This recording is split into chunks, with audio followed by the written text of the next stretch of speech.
We've got Nic and Mark from Ascenda. You might know Nic. He's not that new to the industry, but Mark will certainly introduce as well. As you know, I'm Tequila Encyclopedia. Heidi is stuck in Mexico, so she's not here tonight. But why don't we have Nic and Mark introduce themselves? Hey guys, how are you? Please tell us about yourselves. What's going on? Um, Nick, for those of you who don't know me, more commonly referred to as the Tequila Wanderer, and yeah, here with Mark, I guess, co-founder of what we're going to be sipping and talking about tonight. Yeah. Hey guys, Mark here. Both strange accents. Mine's probably a little stranger than his, but two South Africans, so excited to dig in. And I was just saying to Marissa, this is our first of our first of a first, so really excited for this, and thanks so much for having us on. Well, I'm always happy to be someone's first, so we love that. And obviously, Nic would never say this, but he is probably the OG tequila influencer. He's certainly one of the most famous and one of the guys who, if not for him, there might not even be tequila influencing. I know he hates when I say this, but it's important to mention that he certainly is not new to the industry, and he's been really instrumental in getting people like me and Heidi and all sorts of people started. So thank you, Nic, for all you do. Cheers. Yeah, cheers. But we're not here to talk about that. We're here to talk about this. So, we do two things to start every show. Thing number one is this thing we like to call smile like an asshole, where we smile for 10 seconds straight. We don't need to do that anymore because we're not on Instagram anymore, but why not? You guys have your cool hats, so I'm going to put mine on too. And we generally tell people to hold up a product if you've got it. So, we'll do it and count to 10. Ready, steady, uno, dos, tres, cuatro, cinco, no seis, siete, ocho, nueve, diez. Cool. Then the next thing we do is we say what we're drinking and who we're cheersing to. But given, actually, I should take off a backwards hat to say this next thing. Given what's going on in Mexico, I think instead what we might do tonight is say what we're drinking, and then instead of doing like a cheers, maybe we do a just like a quick moment of silence for what's going on there. I'm drinking Ascenda, obviously. I know we're going to get the question of what nom. Whoops, I just dropped it. It's out of 1477. You've probably heard of nom 1477. We'll get into that in a bit. And let's crack it open. Oh, whoops. There. Now that I did that. Oh my God. Because I dropped it. That's on me. Hey. Now you know it's carbonated. Cheers. Cheers. Ooh, it tastes like tequila. We love that. Okay, guys, why don't you tell us what you're drinking? I assume Ascenda. We figured it would only make sense to sip the same thing as you are. Seems that what we're talking about, and it's a very unusual position for me to be in on a live video, sipping my own product and not whoever's on the other side of the camera. So I'm in foreign waters at this point. But yep, we both got Ascendas, and we'll give a little shout out to Steve, who's just traveling back to Puerto Vallarta right now. We did take a nice solid swig of El Gran Lagarto still strength before we started this. So yeah. We all did. I did it too. All right, I'm going to turn off my camera for 1 second. I did spill a significant amount on myself. That's what she said. So I just need like 2 minutes, but give me 1 sec. And while I'm doing that, why don't you guys just tell people quickly how you met, and then we can go from there. What's the age rating on this video? It's 18 plus, so have at it. How did we meet? Gosh. Well, for everyone who's watching, and it's weird talking to the screen when Marissa's not on there, but well, I'm here. I'm just cleaning up a sizable amount of tequila that I just spilled all over. So I jinxed myself because I said I'm so excited about this episode tonight. It's going to be great, and then here we go. I already spilled. So it's fine. There's another one. But yeah, buddy since college. Surprisingly enough, did not know or grow up together. We just happened to both be from South Africa and met at college in Dallas, right? Yeah. Long story short, obviously, as I mentioned, both South Africans. So didn't know each other back in South Africa when all of us Europeans and South Africans do something called a gap year. So I, basically left home, and you leave with $0 or 0 rands in your pocket, and you basically pick up jobs for a year. So at the end of my year, my whole theory was being a yes man. to obviously all the good things in life. And as I was in New York Friday night, I've got a flight out of JFK. Last, a few euros, pounds, dollars in my pocket. I did a Facebook check, and a couple of my best friends said, "Hey, you got to come to Dallas. We see you in America. You got to come to Dallas." So I said, "Where's Dallas?" I haven't even basically heard of it. So my last yes was, I'm going to fly to Dallas, get there at 7 a.m., see my friends. They had a rugby game in the morning. I'm going to have some fun, fly back Saturday, go straight to JFK, connect, and back to South Africa basically for good. Long story short. Hold on. I'm sorry. That's a wild freaking schedule. And also, it's all attributed to a Facebook check-in. Facebook check was my last thing of my last year of this traveling. That was, this theory of being a yes man. I was like, okay, whatever. One last yes. Like, what's the worst and what's the best that could happen? Yeah. I mean, there's a Jim Carrey movie about that where he just says yes to everything. Have you seen that movie? Yeah, Yes. yes. It's a great movie. Okay, so you said, yeah, so you check in on Facebook to New York. Yeah. One of your friends sees that in Dallas and says, "Come to Dallas," and you say yes. Tailgate. So literally, when you talk about scraping through your pockets and asking my brother, the cheapest flights are red eye at 3 a.m. in the morning. I'm gonna have a bit of sleep. I'm gonna land at X amount of time. So anyway, I did it, and it was the last, as I said, the last yes, landed, and they said, "Wake up, drink a Red Bull. We're going to tailgate." And I said, "What is a tailgate?" That's the back of something, and I, just had no idea. And long story short of how Nick and I met, that one tailgate, never seen anything like it in my entire life. Missed my flight on purpose. Spent 2 weeks in Dallas, and then long story short, ended up coming to SMU here in Dallas 3 months later. So as I arrived, as we all do, South Africans, do you know this guy? Do you know this guy? I'm like, no. And it wasn't long until I bumped into Nick. He was on the SMU golf team, and knew how to handle his liquor, and definitely enjoyed to go out. So became friends right away. So if you didn't take that trip, we might not be sitting here. We would not be sitting here drinking this. So we're really glad you took that trip. Because if we play that, well, if you didn't do this, then you wouldn't be sitting here right now. It's going to be an all-night thing. There's a lot of not so bright decisions that led to where we're sitting right now. But SMU tailgate, shout out.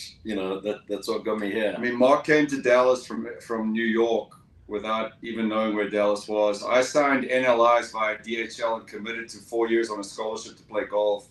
I'd never set foot in the United States.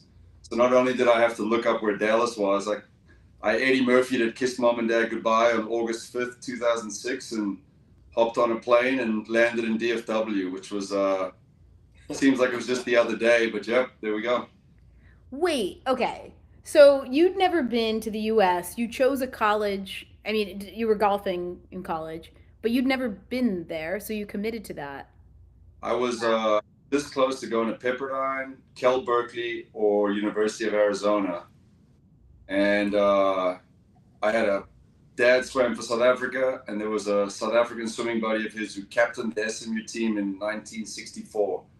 And they were talking on the phone about 2 months before school started, and he told him I was looking at colleges and in final conversations with those schools. He goes, no, he's got to talk to SMU. Fast forward, 3 months later, I was on a plane on a full ride and landed in Dallas, and I'd done the research. Living in Sydney is very much in a way like New York, very big city and hustle and bustle and public transport, and everything's really tightly packed. And I did the research. I'm like, wow, 4 million people in Dallas. That's a pretty big city. And the plane was landing, and I looked out the window and I couldn't see a building. I'm like, what the fuck have I committed to for 4 years? But, and then like Mark said, very quickly, South Africans tend to find themselves, and our mutual love of social events and alcohol got everyone along. And it seems like just the other day, flash forward, and now we're sitting in front of you. Yeah.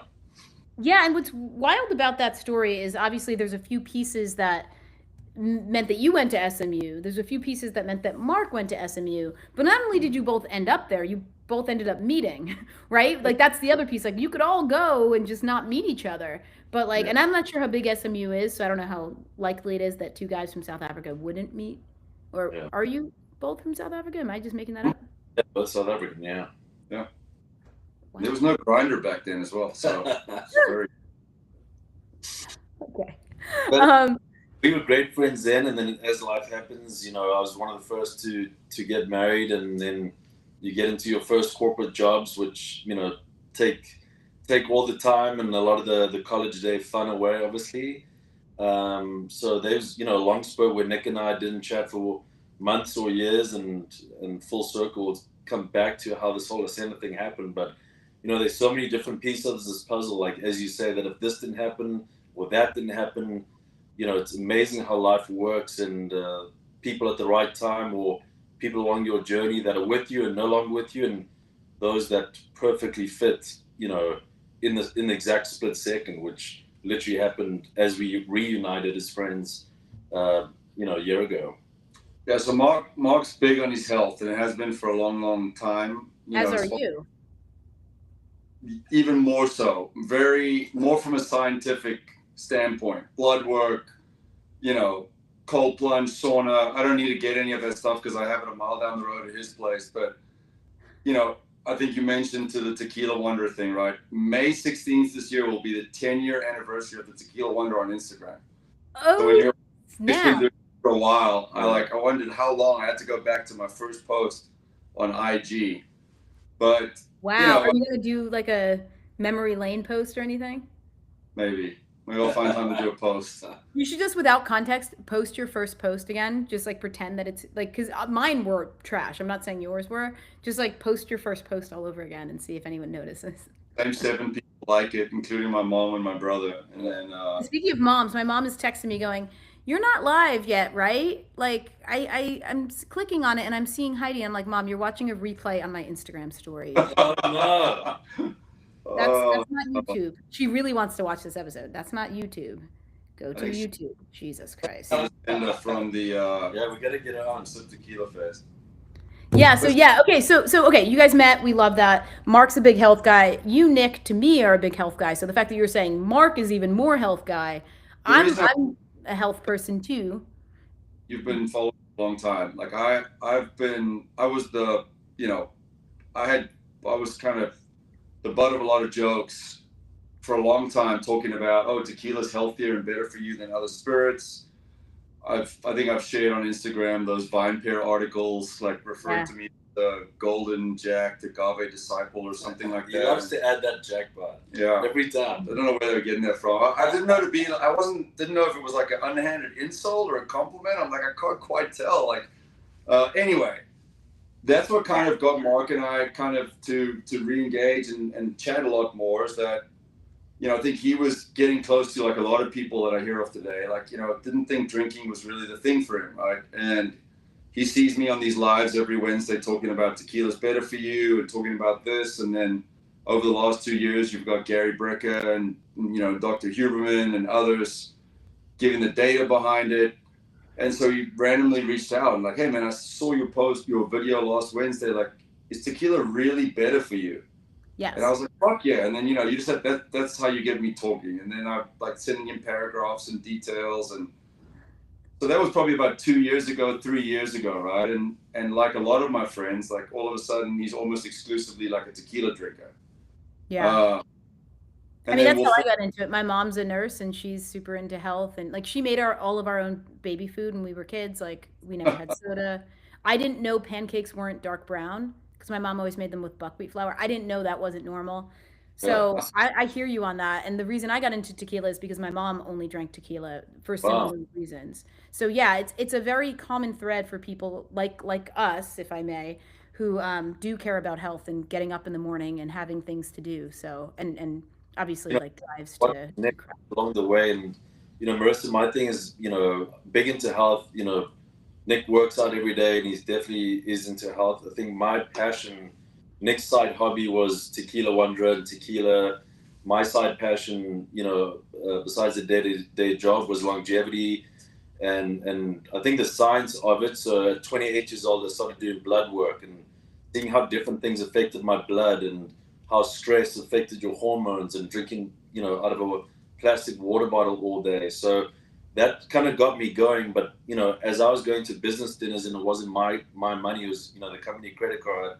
Yeah. I'm trying to put tequila, but I'm going for 1942 and I'm going for the big brand names that, you know, I think for me, I knew nothing about, but I'm watching Nic drink tequila, but I'm still waking up, you know, hurting the next day. And then you go through, like, you know, this whole thing, we'll get into the RTD space. You know, there's just such a lack of transparency in terms of what's actually in certain things. And up until a year ago, I mean, if you told me that 1942 was not good for you, I'm not saying I love it and they've done so well. But if you actually dig into the details of some of these brands, I think it's interesting. Like my wife, every time I come back from having lunch with Nic or doing research on competitors, I'm like, you know, there's a lot of stuff where I thought I was being healthy, but I definitely wasn't, to the point that, you know, I was trying to get to. Yeah, and it's a really good point because I think a lot of people start there, and all the marketing dollars that go into those brands, they're not really wasted if they get you to start in tequila. But some Yeah. people will never graduate to the next step, and that's okay. That's their journey. But I like you started in 42. So okay, you started in 42 as recently as like a year ago, right? You were saying? So Yeah, I was Few doing years. 42 and then, you know, spending more time with Nic, really getting into, you know, some of the names that I'd never ever heard of before and introducing some of those names. I mean, I remember when Lalo first came out, I mean, they've done such an amazing job, you know, getting into this year, especially, you know, Tequila Ocho and, you know, Fortaleza and Steve's Tequila and a lot of the ones behind us at Montagave the other night, absolutely amazing. So all these different tequilas that, you know, I'd say to my general friend outside of, you know, Nic's tequila bubble of friends, you know, they have no idea, you know, they hadn't heard of Ocho until, you know, a couple of months ago where, you know, I was at the house and like, what is this? And you really get into it. So I think there's such a big education that we really want to get into. We'll touch on it obviously on the RTD side in a second, but there's so many amazing brands that as a general person going out and buying stuff for the weekend, there's so many amazing brands we never hear about. yeah, and I think a part of it's access, right? Like, you know, states are really difficult and all the different laws, and then Mm. distribution. Ocho, luckily, is pretty well distributed, so it's one of the ones that I tend to tell people to try because it's got a very light profile. It's very easy to find. But okay, so now I just quickly before we move into the tequila space, health guy. What are a few of your like cliff notes on the things that you've learned doing all the extensive testing? Like, give us the nuggets here. We've This only is got like an hour. asking Nic, you know, what do you think about tequila? Is it healthy for you? So It's a tough Yeah. question. Like me, like, what does additive free actually mean at a bar after I've had 12 drinks and like, good luck. Yeah, it's like winding me up and then go. Yeah. I'll say this, I think it kind of touches on what I was saying a second ago. Is I think it's so important to do blood work that, you know, the average person out there, when's the last time you've done your blood work? But the answer is never. They do, Months you know. ago. Oh, there you go. I love it. Yeah, because someone was like, "Oh, my creatinine is this," and I was like, "Baby, let me tell you mine." And it was like it's all relative to the person too, right? Like depending on what you typically are, you need a baseline. Get a baseline echo. Get a baseline Yeah, echo. You know, but like my resting's in the 40s, so if I'm 70, that's high. Like something's wrong. exactly.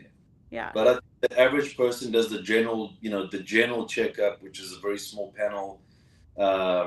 But, you know, I think if you can have your baseline of your blood, like you just touched on, and you can track that, you know, as we grow up and as we do certain things, all those things change. But I'll bring it back to tequila and alcohol. I think, you know, tracking my blood for well over 11 years now is one of the greatest things that I love. It's my new hype. I tell everyone about it, especially if you like to enjoy, is glutathione. So, you know, it's such a massive antioxidant. So glutathione, you know, if injectable or pill form, you know, it really detoxes the body. And it's been amazing to watch, you know, my internal blood work change, you know, as you start doing a glutathione or these certain peptides, NAD. You know, so I'll leave it on the glutathione without boring everyone. If you haven't heard No, about it, no, that's cool. it's And definitely. how frequently do you take your blood? Like, is it monthly? Is it quarterly? Well, my wife will Annually? laugh because I tell her to go get her blood work done, and for one of hers, I've probably done three in between. But I'd say once, you know, I'm definitely on a different spectrum, but I'd say at least once a quarter. and it's more the fascination of like just tinkering and doing certain things. And I think it's also like deloading stuff. So I think the average person out there, they wanted to get into fitness, and they're just overloading on all these different vitamins. So they're taking vitamin D, but they're not taking it with K2, and you wonder why you're still getting sick. So it's not about not taking stuff or taking stuff. It's how to take it, when to take it, and then, you know, really decluttering all the mess that I think so many people consume, you know, on a morning or evening basis. It'd be like my analogy that you can relate to, Marissa. It'd be like trying to teach the same golf swing to every person. One person's 5'1", one person's 6'7", one person's got unbelievable flexibility, athleticism, someone doesn't. Like, you have to work with what you've got. There's no point in just taking something because it's good for you. Your body, your levels of that might be perfect already. Yeah, you don't need it. But it is relevant to the story of how we ended up with Ascenda. So, you know, I think Mark was even going down the road of these last couple businesses that he exited, of looking into the health space, of doing something in the health space. And then he, you know, I don't want to tell his story for him, but his part of it, you know, cut past that, is he was pretty much moving. So he was already moving to South Africa, packed up, and, you know, you might not know him for very long, but, you know, he's the opposite personality to me as far as being like super A-type, plans everything out to a T. And you don't say. The guy's doing blood work every quarter. This guy's a planner, let me tell you. And so, and so he, you know, he was moving back to South Africa to go for a minimum of a year. The whole family sold one of the cars, photos of the house taken, and then I'll let him pick it up from there, what happened from there. But this is right about March last year when we were, you know, hanging out. Yeah, so, you know, between Nick and I, we can do a lot of talking, so you can just sit back and relax, Marissa. I know, this is the easiest hosting I've ever done. Well, you know, yeah, so we're planning on moving back to South Africa. If you haven't been to Cape Town, you know, I will give an itinerary. Your parents, you know, when we met them, which was so special, had just been, and like, well, where did you go? And they literally showed me the best places. I'm like, your itinerary was literally what I tell everyone to do. So they, good for them. They did it on a golf trip through their country club. Yeah. So I think they did it. Yeah. Sport and everything, yeah. But anyway, yeah, we were going to move back to South Africa, Cape Town, and, you know, it was a weird time for me. I don't really get bored people with my background, but 12 years in different startup companies and being part of a team that founded technology companies. And, you know, for me, those 12 years, I was, you know, up at 5:30 in the morning and getting home at 7:30. And as we came to the end of the last company, my daughter was 1 year old, and my wife looked at me and said, hey, you know, why are we living in Dallas? Look at Cape Town. You know, it's 20 times cheaper. It's beautiful. And, you know, it was this whole life balance of, you know, what do you want to be? What is success to you? And I think the biggest form of success would be the best dad. That'd be my number one goal, best husband. And not being away and doing that 7 to 7 or 7 to plus hour workload. So came back to Dallas, started texting my buddy, hey, let's list the house, you know, let's start making moves. And it was a very strange time. You know, the president was putting a focus with Elon that farmers in South Africa were being murdered, which is, you know, definitely something that was in the spotlight. And, you know, I just said to my wife, let's hold on. She was pregnant at the time. Let's have the baby in July, and then we'll take it from there. Try to move countries while pregnant, you know, can't do it. So everyone at the time would say, Mark, what is Mark doing? What is Mark doing? I love entrepreneurship. Business is my biggest, you know, passion. And I was going down this road of longevity clinics. So sauna, cold plunges, hyperbaric chambers, and then leading to blood work, and really, you know, educating. It's kind of like Nic and Tequila and you, educating people on the blood work side of health. And long story short, I'm sitting in the sauna one day, and it's kind of frustrating because everyone's, what's Mark doing? What's Mark doing? What's Mark doing? And I finally was in the sauna, and I wrote God's plan on the steam of the sauna window. And the very next day, randomly, you know, I hadn't golfed with Nic for well over a year. It's just him and I. We're not part of a, you know, 4-ball, 5-ball. And I pulled up to the halfway house, and I said, dude, you know what my biggest issue is? That, you know, I've been watching you for years, and I've been trying to follow your tracks of drinking clean tequila, and, you know, I'm on the verge of giving up alcohol. You know, some of the the days that are being missed as a father or as I, convert into a new business. And the money's been lost on the golf course to me. Well, three. So, but yeah, I said, my biggest problem is for many, many years, it's hard to take a bottle of tequila onto a boat, asking my wife to buy some soda waters on the way. Can you bring a knife and an orange or lime? And, all the mixtos that I've, tasted, just for me personally, I'll never ever put another brand down. I think they just missed some of the key things that from a health scientific standpoint that I was looking for. Was either the water, was the sugar content. Talk about transparency. A lot of these drinks that I had no idea that I was drinking had 43 grams of sugar. It wasn't anywhere listed in the can, and I had no idea. And it wasn't long ago. I just want to address the mixto thing. Like, I think a lot of people conflate percentage agave with additives, and they're not the same thing, right? You can be 100% agave and have additives. And similarly, like El Tequileño makes a really nice non 100% agave product that is excellent without additives. So it's research. It's really hard for the average consumer, like someone like Nic who knows everything, right? He knows all this stuff just because he's been living it for 10 years. But the average consumer, it's really hard to find reliable sources. It's so convoluted. Well, like even for me to explain it to someone, it's not a 3-minute conversation. It's like, well, what do you mean this is a mixto in this RTD? And I'm like, all right, how much time do you have? Like it's not just as simple as this and this, right? That's why you have to find brands and people that you trust. So clearly you seem quite trustworthy as it relates to health. We know Nic knows tequila, so the two of you together is a pretty potent conversation, I would think.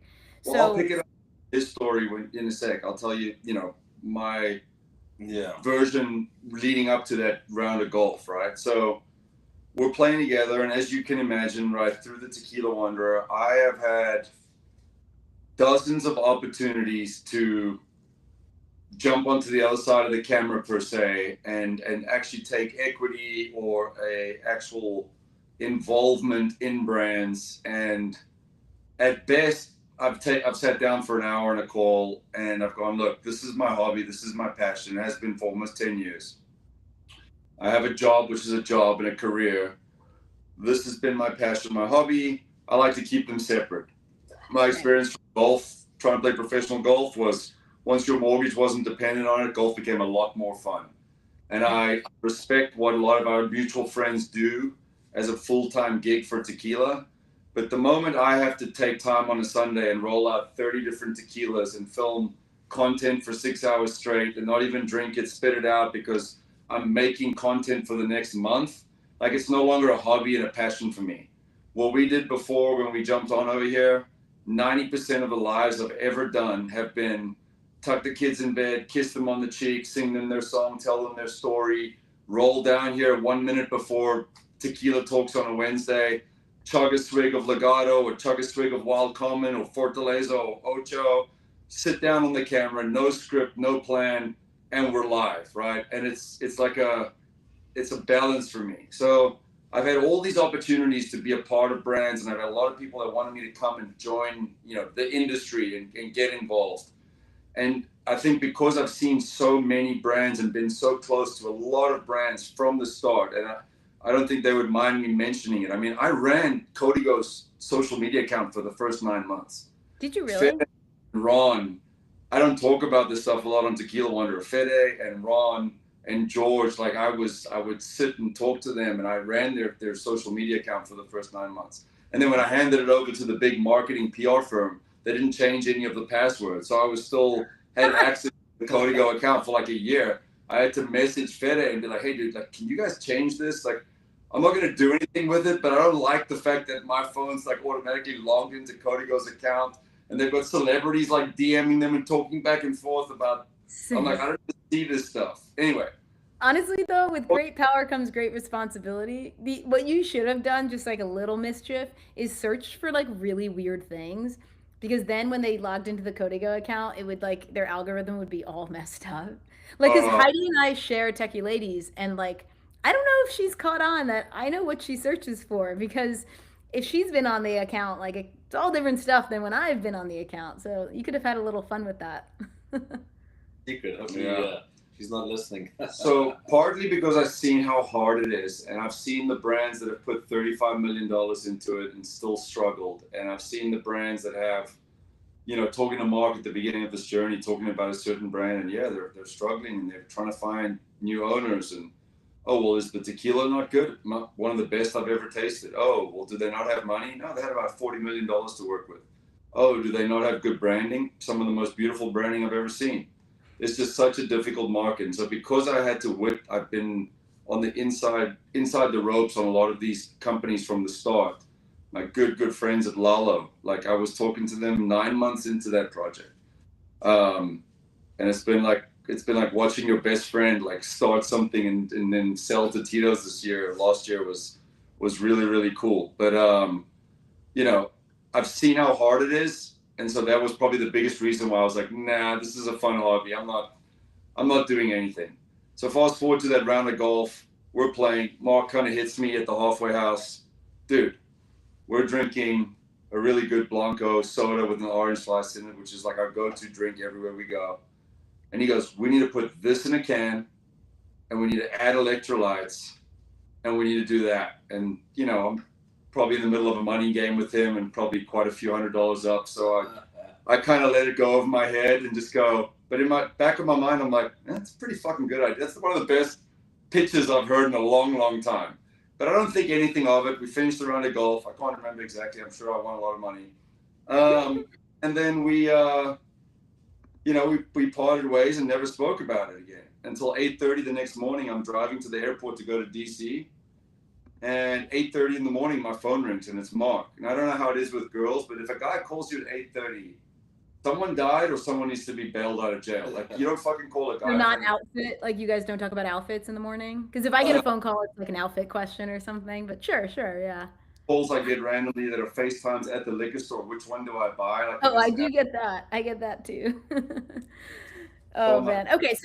But for a guy, like an 8 a.m. call from another guy is like someone died, something happened. Like, I mean, my wife was literally saying it yesterday. She's like, "When's the last time you spoke to so and so?" I'm like, "A couple months ago." She's like, "You guys not friends anymore?" I'm like, "No, we're like best friends." And yeah. Like, SNL does a good skit about that, about how guys don't really talk to each I'll play other. golf for 6 hours, and I'll come home. My wife will be like, "So how is he?" And I'm like, "No, he's fine." Yeah. Is he dating anyone? I'm like, I don't know. Yeah. They'll be like, "Well, how's his job?" I'm like, "I assume it's fine." She's like, what the fuck did you speak about for 6 hours? I'm like, I don't know. Golf and tequila. Like, what else is there to talk about? So honestly, I think that way, and my mom will be like, "Oh, you hung out with so and so. Like, how's this? How's that?" And I'm like, I don't know. I didn't ask. I feel like that's intrusive. I don't ask. Meanwhile, I interview people every Tuesday, so you think I'd be better about this? But okay, so you guys golfed. You're at the halfway house. You talk about putting this in a can. Then what? Like then when did it come to fruition? We all come up with cool ideas. Yeah, at 8:30 in the morning, I answer the phone. I'm driving, got nothing else to do, and goes, "Hey man, I was dead serious about yesterday. Have you given it some thought?" And I was like, well, blah, blah, blah. Anyway, long story short is, and I think after about 10 drinks one night, I used this line on someone, and this is going to be the line that gets told every time. But it was a 15-minute conversation to say yes to Mark, to let's do this. But it took me, almost the last 15 years to know to say yes in 15 minutes. So what I experienced everything over the last decade or plus of being in tequila and seeing all these other brands and being inside the ropes, when you hear something that's just different. And this is where the personality part comes in, which is great because Mark is so A-type and like, let's go, go, go. If it was up to me, I'd be like, oh, well, we can go visit the distilleries and try different tequilas in a month. And when do the kids not have sport? And what weekend am I free? And let me run it by Rachel. And it was like, it was a Thursday morning, and he was like, "I'm free next weekend. Just book the flights and I'll Venmo you." And so 6 days later, we're in Jalisco, and we're sitting drinking tequila at 9 a.m. And I was showing people names and pictures that we generated with AI of the can. And, Alberto, our master distiller, was like, "Wow, you kept this a secret like 4 months ago when I spoke to you." I'm like, "Amigo, we fucking started this company 4 days ago." Yeah, no, I didn't invent this 6 days ago. No, this was totally a secret. Wait, so okay. March How many last year. distilleries did you visit? And also, like, Mark, it was your first time to Jalisco, I imagine, right? Yeah, so I think it's, you know, the night before my, you know, obviously I come from South Africa, and you know, I just started journaling to my kids and writing some of the stories. And as I write them about some of the things that happened when I was growing up, probably aren't normal. You know, there's a little bit of a higher crime rate in Johannesburg than in Dallas. But you know, I think same thing. You always hear things, see things, and so the night before, I'm like, Nick, you know, what do I need to wear? You know, do we have a special car? Do we, in my, you know, my friends that live in Mexico City, do we need, you know, someone to help us, guide us? He's like, no, I've got it. So yeah, first time got up. I think we're up at 5 a.m. This wasn't Normal the for time you. passport. Love the That was the story. second time. But anyway, landed, and you know, through Nick's connections, our friends think we're in black Suburbans driving down. I think it was, the car was at least $3,000 with duct tape all around it. And I said, okay, where are we going? He said, there are 4 people that I would literally do this idea with. And they couple qualifications. They own the land, the agave. I've known them for many years. They produce some of the best tequila. And that was my thing, is if we're going to do something, literally on this can here, it says created with purpose. And the next sentence it says no shortcuts.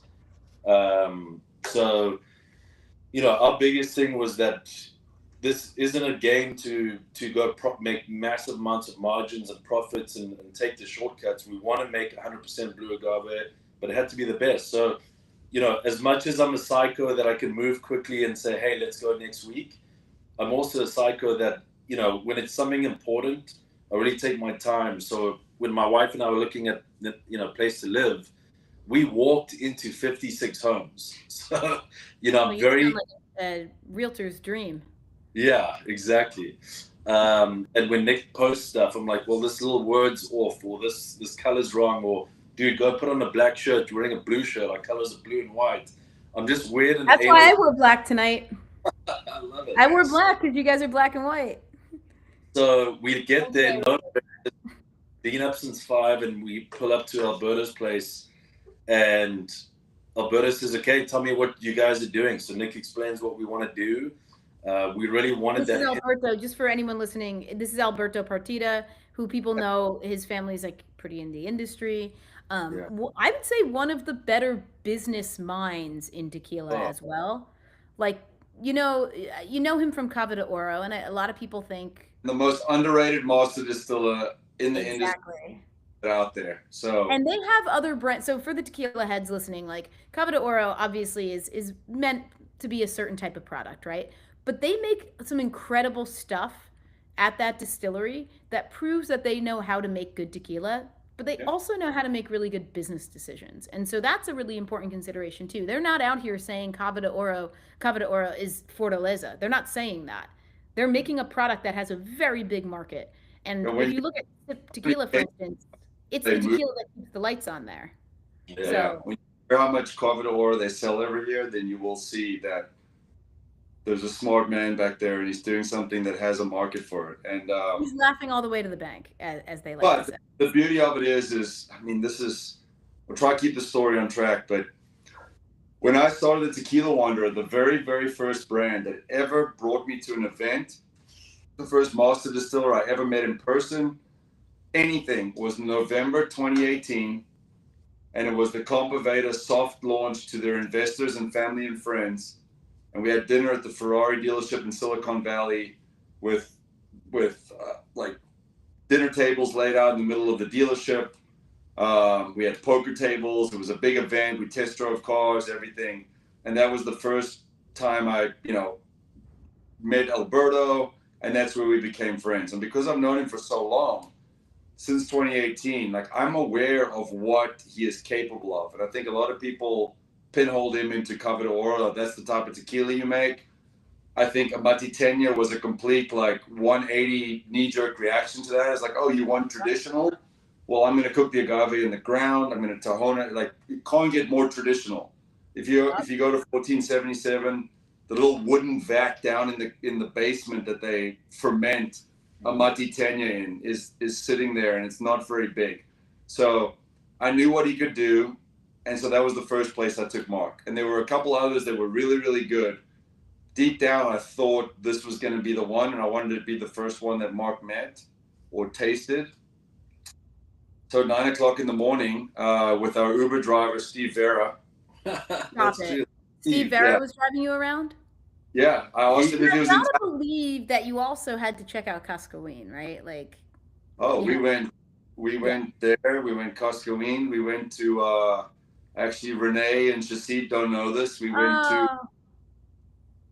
to Atanasio and no one was there, and we just went and there was one guy there that ended up pouring us a drink anyway, and we got them to open Ruinas Tumultuas. It was a public holiday. We didn't know this, so I'm texting people like, "Hey, you said we're gonna be there. Are you there?" And they go, "Oh, it's a public holiday in Mexico. Like we're closed, but give us an hour." I'm like, "No. Like, give us an hour."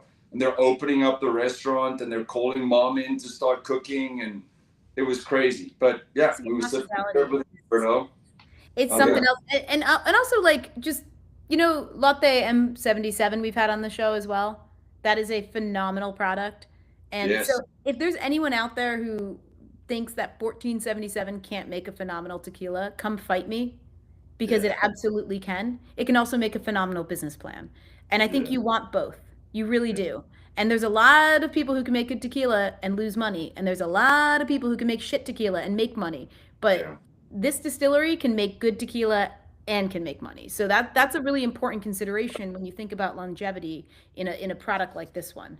So. My biggest prerequisite was that they own their own agave fields, because that way the agave is going to be consistent.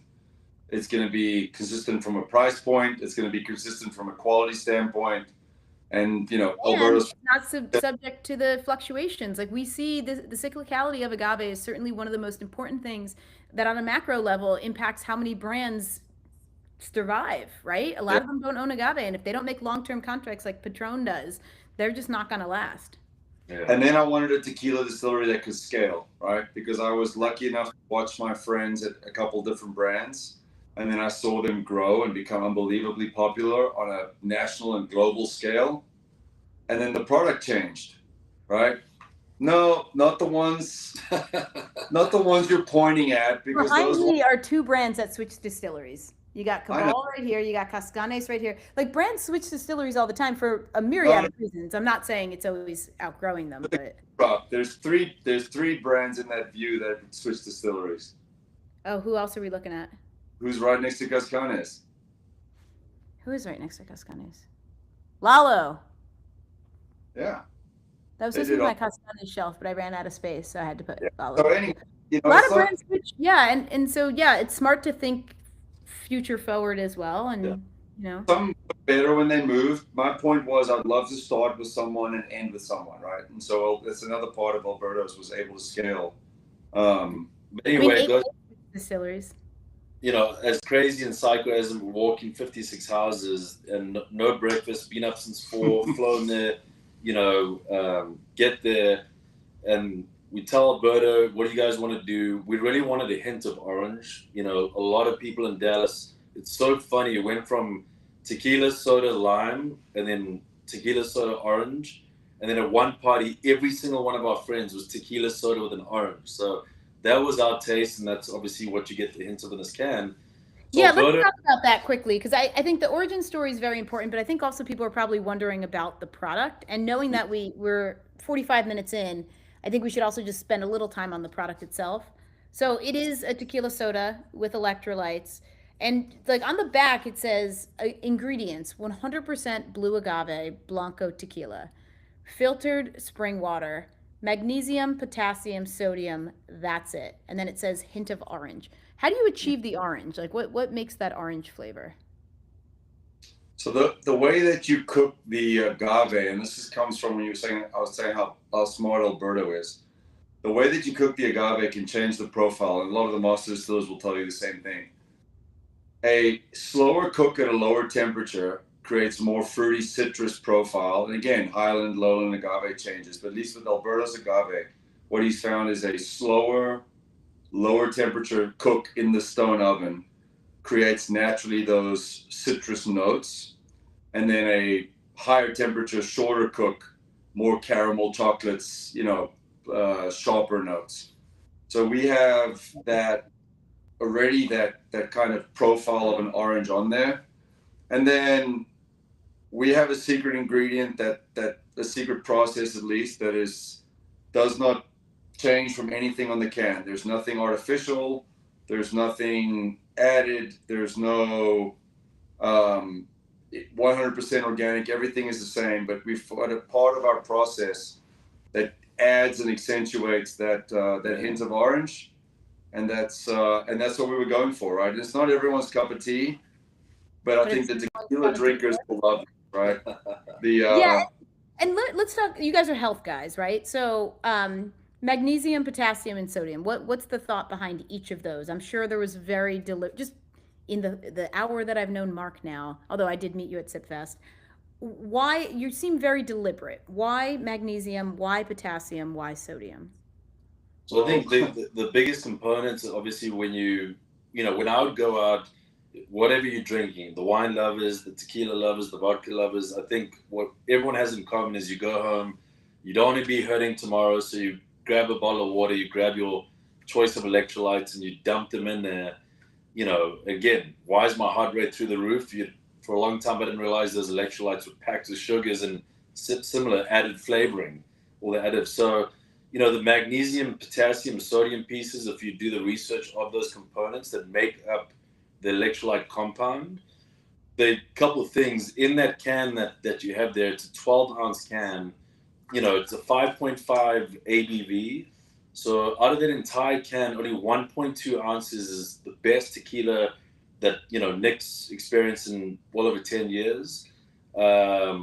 Cleanest, and what we wanted to find, the cleanest tequila.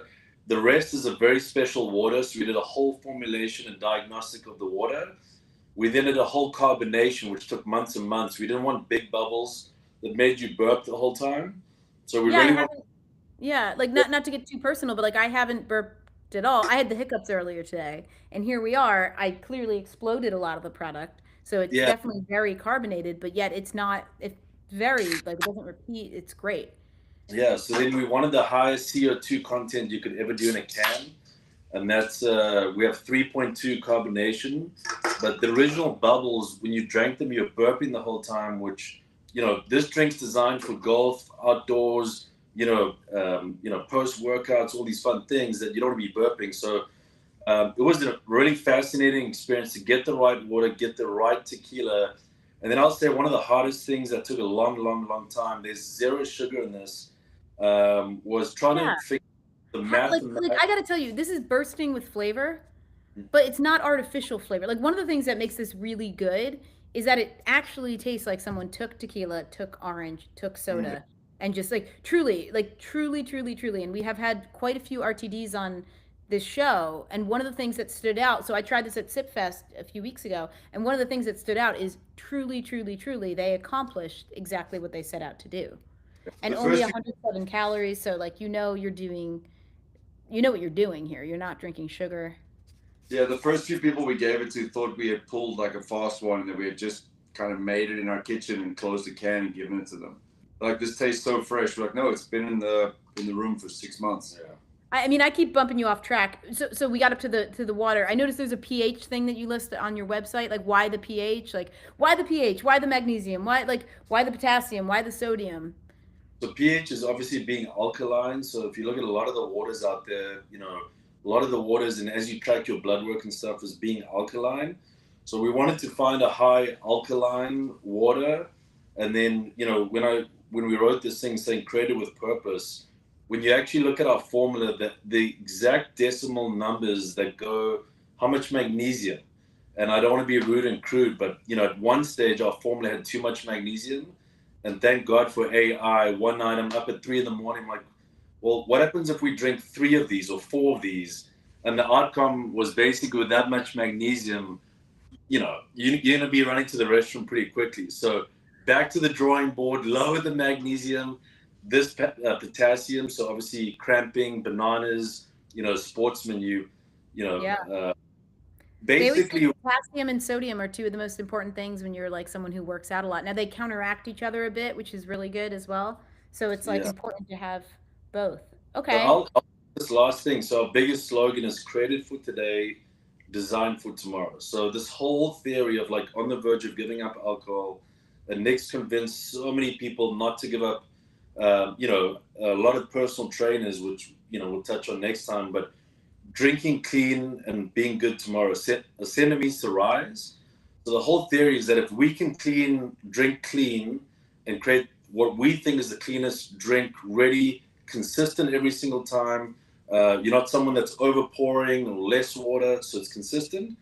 If you can drink clean, craft it today, it's literally designed for tomorrow. So, him as a father of 4 kids, me as a father of 2 kids, no matter how fun tonight would be, we still have to get up. If it's 3 a.m, I've got a 6-month-old. If it's 5 a.m, wherever it may be, we all got stuff to do tomorrow. So, everything was intentionally added for the purpose of enjoyment today, but really trying to get into tomorrow, not missing a beat.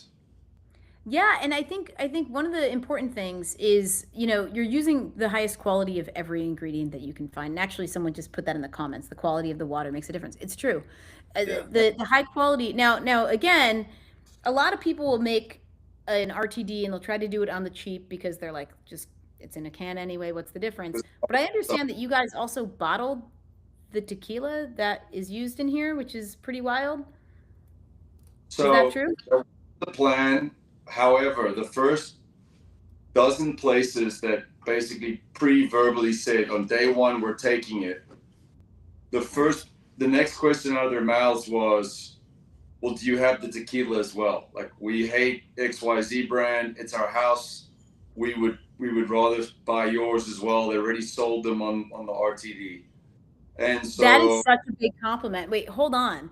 So not only did they love it as a tequila soda, they loved it so much that they wanted the raw materials. yeah, people that don't drink tequila loved it so much off the 2 holes of golf and one of these that they were now tequila soda drinkers, and then were asking us how they can replace, I won't mention the name, XYZ brand on day one. So the way that we raised the money without interrupting is we had a vial of actual tequila that we brought back. We bought a liter of tequila back. We broke those into tiny vials. And then we went to investors. We didn't have a can. We didn't have water. We didn't have electrolytes. We had this vision, but we raised X amount of money off these tiny vials. That's all we would come to lunch with or dinner with. And they would sip this tequila and be like, we want to invest. So literally the whole company was raised off this. I watched this happen at SipFest. I watched this happen. I watched you guys at the booth have people try the product. This product, not even the tequila on its own, the product in its purest form. And people say, oh, are you taking on investors? Like, I watched that happen. And of course you're not, because you're good. The question, crazy. Back to the can for 1 second, I will say this. I think the best way to describe it is, through this journey, we came to multiple crossroads. And at every point, we were learning along the way. It was like, this is how everyone else does it. Oh, why? Because it's easier, it's the cheapest, it's the best way, it's the quickest, blah, blah, blah, blah, blah. Perfect. That's the way you guys do it. We're going that way. But then the question becomes, how expensive is this? So what does this cost? Like, what is this retail? So I'll tell you that in a second, but we joked. I said to Mark, I'm like, I don't care if it ends up being $100 a can. I said, we are doing the right thing, and then we'll find a way to make it viable. And we did. And so right now we're at a recommended retail of $22.50 per 4-pack. $22.50 per 4-pack. Okay, so being bad at math, let's do $22.50 divided by 4. So this is about $6 at $5.50, which is pretty inexpensive, because if you go to any place and you order tequila soda, you're not paying $6. Like, soda in most places is $15 to $18. Yeah, you're not paying. So I think a lot of times people think in terms of like, a few bucks for a can, but $5.50, hell yeah, dude, I'd pay double that. Like at a bar, I'd pay triple that. Are you kidding? Yeah. Quadruple. And the thing is, Nick says, it's not for everyone. I think there's a demographic, and shout out to anyone that has done so well in the space. I literally take my hat off to every brand behind us going through this journey. It's the hat. I got to put my hat back on. Sorry. But, someone that drinks High Noon may not be one of our clientele. Yep. We really are not taking shortcuts. We're not boosting the margins, but the quality and the ingredients are expensive. So as you mentioned, a $5.50, roughly, for me, there's a cost to enjoying today and being okay tomorrow. Whereas there are a lot of shortcuts of enjoying today and not being okay tomorrow. If you're someone like me, I used to, get hangovers and bad hangovers. So, that is our price point, and we really hope that as many people can try it and experience it. I'll tell you one quick story. We were on the way back from Guadalajara the other night, and these cans have been gold for us because we only brought back cans that we can fit in suitcases.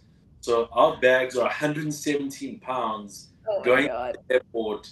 We're checking at the Hilton Hotel at Guadalajara so we can catch 8 bags at 117 pounds, by the way. Oh my God. Thank God you guys left. So anyway, that we haven't had a lot of time. Everyone's like, can we get a can? Can we get a can? I'm like, I don't have any. So this last trip, Keith from Ascenda Tequila, shout out to Keith. He's been such a hero in so many ways. But we're in the back of this, duct tape car. We've got 3 hours to get from, we're actually having lunch at Ocho and heading back to the airport. And so we're like, let's go. So we drank 7 of these back-to-back, playing music games where every person had to pick a song. And if the thumbs down, you have to chug half. If you haven't played, try it. But, we drank 7. We had 3 hours of sleep. And I was like, the ice storm's hitting Dallas. We're taking the 5 a.m. flight. So we have to be checked in at 3. We have to be up at 2. So long story short, wake up. My wife's like, you're going to be dead tomorrow. Like, I'll look after the kids. I've got it.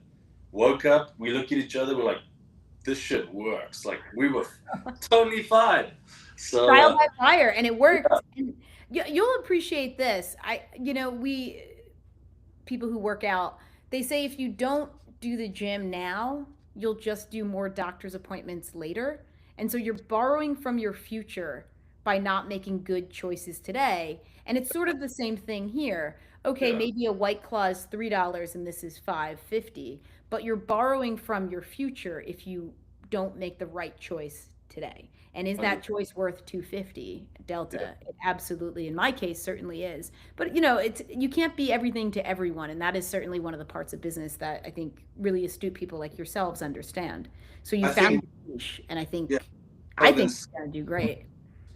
More so than converting high noon drinkers and White Claw drinkers and whatever it is, drinkers to Ascenda, we're creating a high quality equivalent option to the person who likes to drink Fortaleza and soda or Ocho and soda with an orange slice in it, but that's already pre-packed conveniently. So it's not always convenient, like Mark said, to bring the whole bottle and a 6-pack of Topo and a cutting board and fresh oranges and the knife. Yeah. Right, so it's golf course, lake. Yeah, knife's the hard one there. All of that stuff, right? You've got an easy grab the 4-pack and you're off, right? And that's. I can't tell you how many times I've had that use case, and I've been like, shit, how am I gonna do this? And what I end up doing is like putting a bunch of tequila in like flasks, and then I bring seltzer, and then I can't do the orange, and I just like, it sucks. And I have a flask in my bag just filled with. It's honestly like an infinity bottle at this point. And then I think. To be the people that drink high noon that just didn't know any better, right? Or they didn't have the options. Yeah. But to those people, they're not tequila purists. I will die on this hill. Someone who drinks high noon or White Claw, you're not a purist. You're just not. I've drank high noon in pinch. I've drank. I'm not saying there's anything wrong with high noon. I'm just saying you're not doing that for the tequila experience. You're doing it because you need to drink for whatever reason. This, I would actually just casually drink this. This would not be like, shit, I got to do something. One of the hallmarks of cans that I think makes them really successful is that it's self-contained and no one can tamper with it. So it's consistent. I've gone to bars and restaurants where I've ordered one tequila and my palate is developed enough that I can tell you what I ordered is not what ended up in my glass. Now, whether it was in the bottle or whether it was not, different conversation. But with a can, it's not been tampered with. It is exactly what you ordered, and it is exactly the same consistently. And so that's one of the really big benefits of something like this that I think gives you a leg up on the bottle brands. Yeah. They can't offer that. As much as they can do the best they can, it's now in someone else's hands. Yeah. So the water consistent because one time it's Topo, one time it's Perrier, one time it's Schwab's, it's Bar Gun. How long has that orange been sitting in the bar, right? Is it fresh? Is it different? Is it slightly this? Yeah. You're getting consistency with this, right? And that's something that I personally love. Again, it's not for everyone. Some people love the experience of sitting there and watching their bartender shake their tequila soda or whatever and take 10 minutes to make it. But Those people also stand on escalators. Yeah, the reason we have I hate people who stand on escalators, but yeah. The reason we have this like decline in alcohol consumption with the younger generation is sure health plays into it and people aren't drinking as much, but there's also a convenience thing. People are tired of paying $18 and waiting 15 minutes to get their cocktail, right? I've been 3 or 4 places in the last 3 months in Whistler and Palm Beach and different places, watching people a lot younger than me, just observing. Once you start something on your own, it's not going out anymore. It's like it's research. And I just observed that everyone is just, everyone gravitates to the convenience. They're grabbing the Coronas, they're grabbing the RTDs long before they're touching the bottles that are sitting in the ice where they have to physically go make a drink for themselves. And also, Gen Z then has to have a conversation with a bartender, right? Like, which I'm not trying to be superfluous or funny here. There's a lot of social anxiety in that generation that I think also leads to the fact that they don't drink. And it's kind of a chicken and an egg. You can drink and then be less socially anxious, but they're not leaving their houses anyway, or certainly not leaving their phones. They're always looking at. So there is a lot of cause and effect there. The data that recently came out shows actually is very much in your favor. It shows that people are not drinking less, they're just drinking more deliberately and higher quality, or at least what they perceive to be quality. And it's one of the reasons tequila is doing well, is because tequila has this origin story that is tied to like families and generational, and like it's inherent, and it's not just like it's a very deliberate thing that takes years and years to make. And so if you look at the data, I think it's very much in Ascenda's favor, which is that people are opting for a higher quality, maybe less volume, but higher quality. I'm not going to have a dozen high noons. I'll have 3 or 4 Ascendas. Is sort of the way the data's tending. And I was talking and you started talking, what you just said is exactly what I was about to say. We've had a lot of, high-profile investors say, "Oh, you're not worried. Look at, they're sending us an article. Everyone's not drinking and volume's down and you're going to go start a tequila company, you're crazy." Shout out to any entrepreneur, because everyone thinks you're crazy until you make it, and then like, I knew you would make it. But like Uber. Oh, strangers are going to drive other people in cars. What? Like that they find on their phone? But yeah, I think people are more deliberate of what they drink, because I would say, just similar to my story, many of the stories Nic, there's people Nic's encountered and done similar things to, is I'm scared of the tomorrow. Like, I think drinking's fun, and if you can handle your alcohol in the right amount and enjoy today and celebrate the moment, but tomorrow's coming if you like it or not. So I think this trend of decrease in alcohol, but very specific of what you drink. That tequila report that came out the other day, I read, Jay and Maddie's report was unbelievable. It was so insightful, and they really touched on a lot of things that you just mentioned in terms of how many people are drinking the same tequila, how many people are trying new tequilas. Is it 1 to 3? What is the percentage? What is the age? What is the income bracket? So I think it's just being more intentional. I think if it's tequila or anything in your life, I think people have more information and access daily to being intentional, that we didn't have information like this 2 years ago, 5 years ago. So it's really a pinpoint of information, being deliberate, and then obviously making your selected choices. Marissa, just pushing on that theme for a second, we have more information at our fingertips than we've ever had in history, but it also leads to decision fatigue. And I think a lot of people cognitively are just tired of having to make a decision. If I want to buy a blue sweater, I don't just go buy a blue sweater. I can search for any shade of blue, any type of sleeve, and it's one of the reasons brands like Costco that only offer like one of everything, like you want ketchup, you get one option. It's one of the reasons they're doing so well right now, is the cognitive fatigue. So I do think this also helps with that, because you know what you're getting, right? Like you're getting tequila, you're getting soda, you're getting orange. It's what you like. You don't have to ask. It's already here and ready to go. Sorry, please continue, Nick. Also, I did a podcast on that. Quick plug for Agave Social Club if you want to hear, or Agave Road Trip if you want to hear my take on that. Awesome. No, those guys are great. What I was gonna say is, like, you know, we literally sit here all night and tell you stories and talk about it. But I think if you want to give a soundbite, or the elevator pitch essentially is, hit me. We built something in a can that we want to be 100% transparent about. So in a world where you will struggle to find out anything about what's in the can, and you have to go through Google searches to go find out how it's made, where it's made, DM the account to find out where their tequila's from, even though it's a mixto that they bring into the US in bulk, like where is the mixto made? Like trying to find out anything of that. In that type of world, we created something where we have nothing to hide. And so we will not only tell you about where our tequila is made, but we will invite anyone to go visit Alberto's distillery and watch how it's made step by step.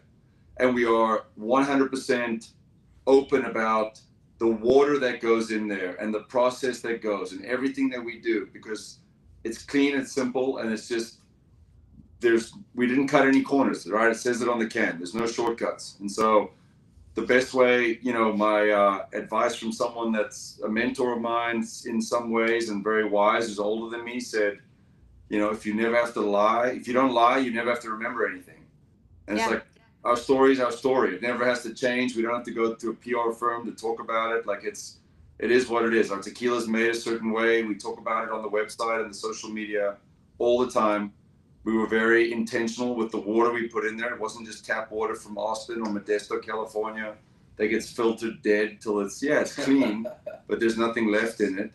And then we added parts of it that add to the complexity and everything in the can. And then not only is the tequila in here 100% blue agave, additive free, like we put on the can. Well, we can't say additive free, but we're so confident in how good the tequila is in the can, we put it in a bottle as well for certain places that ask for it. So, and the transparency angle is a really good one. And also, I do think people don't, like, not only do they not get the transparency, you're out here giving stats on things that people don't even expect, like telling the pH of the water. Who has thought about the pH of the water of any alcohol that they've ever had? Like, truly. So I think you go above and beyond on that aspect. And calories as well, you know, obviously this has 107 calories, and I think, you know, between the three of us really breaking down the can, you know, the calories only because of the alcohol content.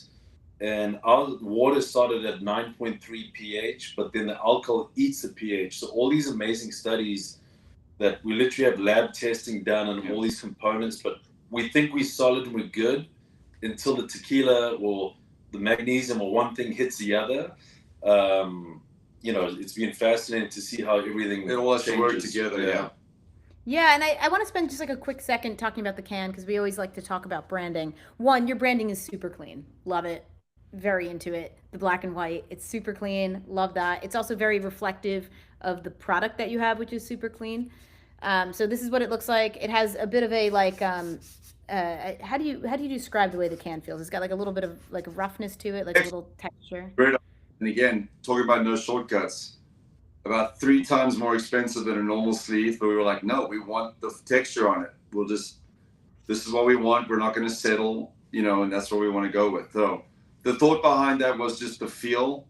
So before you've even cracked it open, you grab this can, you're like, oh, that's different. It's premium. Like it feels premium. Yeah. Outdoors activity in the pool, lake, beach, you've got some more grip on it, right? It's not that smooth painted can. Yeah, this is, I mean, and also like condensation and all that, it maintains its branding. So yeah, this is like the product itself is cool. People are going to ask me, I'm going to get the DM, so just help me get ahead of this. Where can people find it? So we're pre-sale only right now through our friends at Sip Tequila. So all the links should be in bio, in Ascenda's bio. Mark and I are actually covering all the shipping. So anyone who pre-orders that wants to go ahead before it's in stock at Sip is going to have free shipping on any amount that they buy through Sip Tequila. First RTD Sip's ever done. Thank you to Keith. And shout out to Sip with their first RTD. And then So you go to Tequila and then you search for Ascenda. Oh, here it is. Okay, let me share my screen. Let me show people what we're doing. There's a screen share option here. I'm getting better. I'm getting better. And your mom's gonna love this one. In addition to the free shipping for all the pre-sales, we got so much feedback about the white golf bags at Sip Tequila Fest that we gave Keith one to give away. As long as the pre-sale runs, anyone who pre-buys it through Sip Tequila goes into a raffle to win the golf bag. Whoa. I mean, this is, guys, this is some good stuff. And I would say if you're thinking about buying 8 cans, just buy 24. Just, you're gonna want it. Like, let's be honest, the free shipping happens at $2.50, so just maybe get 2 of these. I can't do math, 2.5 of these. Free shipping will be for everything. We're covering you're covering the shipping. How does that work? If I add it to my cart, it'll then add. There's no shipping. Very cool. And just for those guys, you can see the cans over here. 8 cans is not going to get you very far, so just go with 24. Yeah, tequila definitely not. Yeah. So you can, our website, our links in our bio, in Ascenda's bio on Instagram, Tequila Wonders bio, will get you where you need to go. But yeah, that's the easiest way to get it right now. And then what our plan is to do is, as soon as it's stateside, make sure that we really publicize the places that you can get it in our 3 states we're launching in. So obviously Sip Tequila can get it to people's doorsteps in about 48 different states. Yeah. We will be on premise in Texas, Florida, and Arizona to kick things off. Sip is amazing, and we love to support them because they are just so generous with the community. Just go to siptequila.com. Just do it. You know it's right. And then you're entered for the golf bag. You know you want that golf bag. Is it a carry bag or a Sunday bag? Like what? Like I didn't get to see it as much as my mom. We could have sold 40 of those. We could have sold more dollar value of golf bags than cans at Tequila Fest. Well, you guys hooked me up because I've got the head cover, which I did, in fact. I showed you. I sent you the picture. My mom like texted me and she was like, "You gotta tell him that tell Nick that I got this." And then you sent me golf balls. Like I feel spoiled. I feel very spoiled. Are these Pro V1s? Oh, I am not worthy of a Pro V1. I'm not worthy of this. Oh my God. You gotta send your parents more swag as well. Well, here's the good news. This is gonna, you know what? Sending these to a handicap 25 golfer means that this actually helps your advertising because these will end up in the woods and people are gonna find them. Whereas you just go spray them hit them into people's backyards. We should put a QR code to Sip Tequila on the golf balls. That'll be the next batch. Oh yeah, do that. And honestly, these will end up in all sorts of places when I play. So yeah, it's a good idea. Give them to the worst golfer you know. Best idea. And it's a Pro V. That's sick. Wow, you guys really hooked me up between the hat and the koozie. Look at this. I was already sold. To be honest, I can't be bought. I was already sold on the product. So this is cool. This is amazing. Look at this. Come on, a Yeti. It's a Yeti. Like, look at this. You guys do everything top. Jen Windestrom and Yeti for that. That was another person for a story for another time that was close to giving up drinking, and now every 4th post of hers is about how balance and drinking good tequila is the best way to do. You know, she's one of the most influential OG female fitness influencers ever. And wait, I want to know who this is. Jen Windestrom. She was. Oh my God, it's Jen. Wait, that's sick. My friend was worked with her for a bit at. American Gladiator. One of the, you know this from the tequila world, right? There's people that have millions of followers, and there's people that have like a devout, legit group of followers that listen to everything you say. There's Jen. Shout out to Jen. She's great. We met through a mutual friend here in Dallas one night, and she was drinking Casamigos and soda, and I asked her if that's her normal drink, and she said, to be honest, I'm probably not going to be drinking much. Quit drinking pretty soon anyway. It doesn't work with me. And pulled the bottle of Wild Common that I brought as a gift off the back of the bar, and we had a conversation. And a few hours later, she's one of the biggest advocates for balance, and if you are going to drink smarter. And so when she found out what we were doing here, or at least I told her, she's one of the biggest ambassadors for Yeti, and she said, "Send me your logo." Yeah. And then a bunch of those Yetis showed up in the mail. So there we go. That's a Jen, and So now there's two people that we've discussed. We're going to give up drinking and found that this is a great alternative to that. I mean, I don't think it's about giving it up. It's about finding the right balance and being deliberate. And this certainly is that. I mean, that's a big endorsement from Jen in particular. She's pretty badass. Look, like all my health posts, right? I need a preface is that sure, not drinking is going to be the healthiest physically for your body, but there's a ton of things that I love about being able to celebrate milestones in life, socialize, meet new people. Some of my best friends I've ever met, some of my funnest stories came from times where you were kind of, letting loose a little bit. And so to find that balance, like the ideal thing was to find a smarter way and a better way to do that. And that's what got me in love with tequila 13 years ago, which prompted me to even start the Tequila Wonder in the first place. And tequila is not on the radar at all in a lot of countries. So South Africa, we grew up in Jose Cuervo, and it was a punishment to be, if you go to speak to that girl and she turns you down, you got to go take a shot at Jose Cuervo. Oh. So it was literally it was a form of punishment. So a lot of my friends in South Africa, like, dude, you went from a tech, a background to starting a tequila. Why would you ever do that? And I think it's really this love of, like, something you touched on moments ago. I think you said it's my first time in Guadalajara. The people are unbelievable. Every single encounter was just mind-blowing. Getting into this tequila society, I call it society, Steve Vera picking us up, driving us for hours and hours and hours, what Alberto's done, what the team at Viva Mexico has done, meeting, people like you and others at SIP. But, the way that this spirit's made and the heart and the soul and the generation, use the word generation earlier, that's gone into this spirit compared to others, I mean, it's definitely one of the biggest, fastest loves of my life in terms of appreciating, the work and stuff that goes into tequila. Tequila's special. It really is. And that's why it bums me out so much that some brands add all this stuff to it and ruin it. Like I get really annoyed when, and the reason I'm not against celebrity brands unequivocally. I'm just against celebrities who are like, tequila. It could have been vodka, it could have been rum, it could have been anything. But screw it. Why not do tequila because it's really popular right now? That's the one that drives me nuts. Now, someone who like George Strait, who like loves tequila and it's inherent for him, no problem, right? Not a thing. But when there's a celebrity who's just like, yeah, screw it, I want to make a quick buck and I don't know anything about it and I can barely say reposado, like that's when I take issue. Because it is such an inherent thing that is so important to the culture, so important to families, generations of people. Before it even makes it close to your glass, there's been at least half a decade involved, if not more. Yeah. So for me, honestly, it's more transparency, right?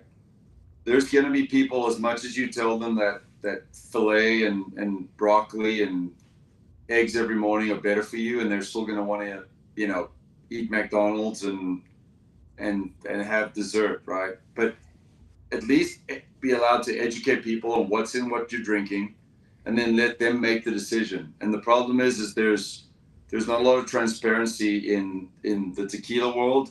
That I would argue there's even less in the RTD world. Yeah. And it's so, like, if these brands want to pump it full of vanilla and glycerin and all this other stuff, just require them to let you know that, all right? And then I want someone to taste that, because there's still going to be people that taste Ascenda and then taste the super sugary, artificially flavored fruit bomb, and they go, I prefer the fruit bomb. Perfect. But at least they know what they're drinking and they're making the decision on their own, not drinking one thing, thinking it's something else. Yeah, I'll add to that. Exactly. Yes. I didn't know what a mixer was until, a year and a half ago. And as of 2 weeks ago, I had a list of, RTDs that are out there. And it's been so fun as me that knows nothing and someone that knows a lot. And I think that's really the blend of the partnership here, that I say a lot of things. He's like, dude, how do you not know that? I am the guy in the street. Like, you've been so deep in this for so long. But there was a box that I picked up, I sent Nick a picture of. It says made with real tequila, but then made with 100% agave, but then it's not agave tequila, so it's the agave syrup. So all these words that are so misleading on these cans and boxes, that that one can, I'm not going to mention, 43 grams of sugar. I think the average Coca-Cola is 39 grams of sugar. So and are you at 30 or fewer grams a day? for someone my size. But yeah, You know, you that's think you Six- ranch 60 for a water. normal person then. that is what. Yeah, I don't know what a normal. Yeah, I'm like fun size. I'm kind of small, but that is wild. Water, 43 grams. tequila soda with a splash of lime. That's what people think they're drinking. But then you're pumping yourself if you have 1, 2, 3, 4 cans times 43 grams of sugar. You Cut know, water. I'll say names because I'm not a brand. I mean, I they am a brand, baby. But no, cut water. There's a like when I go to so I've been trying to support a lot of local women's sports. It's just like a thing that I'm into. And when you go to these stadiums, like you're lucky if they even have tequila at all, Yeah. particularly for the women's matches. And one in particular, they only have cut water. And I just look at this and I'm like, I can't, I'm not going to drink. I'm not going to drink because cut water has more than a full day's amount of sugar for me in one can. And then for me, like if I have that much sugar in the span of an hour anyway, I feel like crap because the sugar reacts quickly. And that's why I think it gets a bad name too. A lot of these people are drinking things not knowing what they're having. What's worse is the ones that say no sugar and they've got a bunch of aspartame K inside of it, which is a carcinogenic and which is 200 times. I mean, once you go down this rabbit hole, you know, the first of all, there's almost zero RTDs, bar a few, that use 100% blue agave tequila. So the large majority of them are mass producing mixed out tequila, bulk importing it into the US, and then they're canning and doing everything in the US. And there's good reason Means for that it. it's not. Yeah, exactly. You can't do that and then call it tequila. The other thing that's interesting too is, you know, in food and in we're mentioning Coca-Cola, there's a nutrition label, right? Like they have to tell you the ingredients and the nutrition. But in alcohol, that's not a thing yet. And I imagine with all the lobbies, that won't be a thing. I would love for that to be a thing. We fought the TTB for 6 months about all we wanted to do was put on our can every single ingredient that was in our can. That was an approved formula. It was the formula was The approved. formula gets approved, and they tell you, "Yep, your formula is good, but this is what you're allowed to say on the can." Wait, they fought you for wanting to put the ingredients on your can? So we cannot. We're gonna get into deep waters here, but we Yeah. cannot Okay, use. just tread lightly. You know, the cans that will go to production do not have the words magnesium, potassium, sodium in them. The cans that go to production will not have Electrolytes on them. the word electrolyte on it. What? And you know, this is, I think, when you say going down the hard road, you know, besides the components, you know, it's been such a eye-opening experience for me to get into this industry, this space, trying to really do it the right way. And that is, as Nic talks about, being transparent. If we want to add 50 grams of sugar, at least let us say that, but don't make me go Google it.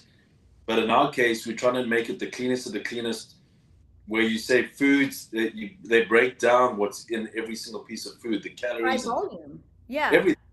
But Wait, yeah, so let me ask you this then.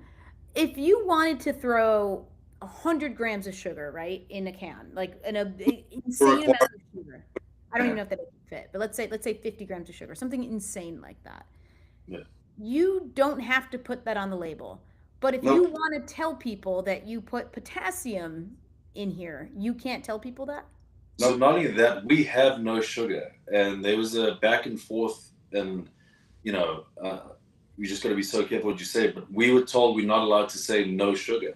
Stop. And we provided labs, we provided production. And on our formula that is approved, we have no sugar. No sugar. And so anyway, we did fight that, and we now can say no sugar. But the other components, it's literally a road of, are you ever going to get this product live? Let's get it live, and we have, you know, some amazing people that are joining us. That, you know, the brand will tell the story, and people like you help us let us tell our story. But it's been very, very eye-opening trying to do it healthy in the right way. It's Someone just said what I'm hearing is the cans are collector's items then. The cans that you have right now are collector's. Honestly, that don't tell shit. I want to drink this right now, but they are not for sale purposes. They are not for sale, sample only. Yeah. My wife's having a dinner party right now, and they're 3 cans that say electrolytes and stuff. I was like, babe, people can go wild, drink as much wine as you want. Actually, let them take it. I'm done with the wine, but do not touch these cans. These are the OGs. The OGs. I got to tell you, this went down easy and it feels good. And I feel great. And I am going to go to Sip and get a whole bunch of this because it might not feel this way after 2 feet of snow yesterday and the day Oh, before. hammered. Oh, we got hammered. We got destroyed. We got absolutely annihilated. But, Side note for the branding freak that you are, like these cans look really good in the snow, just for aesthetic purposes. if you say less, I will drop this in snow tomorrow and take pictures. Like I will do a photo shoot around not New York. The snow will be gray, but I'll do it, man. Say less. I'll do it. It's on. It's on. Finish with this, right? We really appreciate you having us on. Thank you. I think it is for me it's kind of sentimental and super cool to this was the first official podcast or interview or anything we did as Ascenda, talking about Ascenda. Yeah. Having watched you from episode 1, from being friends on social media for before TequiLadies or before Tequila Encyclopedia even existed, when you were just Marissa. This is really cool. So, we appreciate it, and we appreciate the unbelievable support from the tequila community. I think some of our biggest supporters have been other tequila brand owners. 100%. So that's because you've been such an incredible person and advocate for the industry. Because that's not a thing. A lot of people compete with each other, like influencers and stuff. They go tooth and nail. But it just speaks to how much of a positive impact and how nice you've been. Like, you don't look at follower count. You clearly don't, because you were nice to me when I had fewer than 1,000 followers. Like, you were one of the first people to be really nice. You agreed to come on TequiLadies when I don't even know how many followers we had. You deserve all the niceness and success in the world because you are a nice person genuinely. And those are the people who deserve, in my opinion, other people to be nice back. About him, his head's really. Oh yeah, Mark. I don't know anything about you. Like, whatever. No. Nick's head. I can't get to. He's 10 feet tall. I can't see up that high. Well, anytime you'll have us, we'll come back. Yeah, thank you. Literally, we'd do it every week if we could. So thank you. Dallas. We're gonna go golfing in Dallas. Yeah, make it happen. Oh yeah. Well, thank you guys so much. We will be announcing our March schedule soon. We are still confirming a few people because we're doing an all-women month for Women's History Month. Awesome. And yeah, so we've got a pretty exciting lineup. We're just trying to confirm 2 people before we post it. But we are, the next availability that we're actually posting for or scheduling for is in July. We have 1 date left in July, and then we're looking at August. So if you're a brand who wants to be on TequiLadies, or if you're a person who wants to hear a particular brand on TequiLadies, shoot us a note and we will try to book them. And that's all she wrote. Any parting thoughts before we go? I thought this was going to be 45 minutes. What are we, hour 30 in? And I feel like we only told 1% of the... We only told 1% of the good stories, yeah. That's what she said, baby. All kidding aside, thank you guys so much. Well, without Heidi, I can't say what do we tell them, what do we say, so I'll just have to say it myself. We'll see you next and every Tuesday.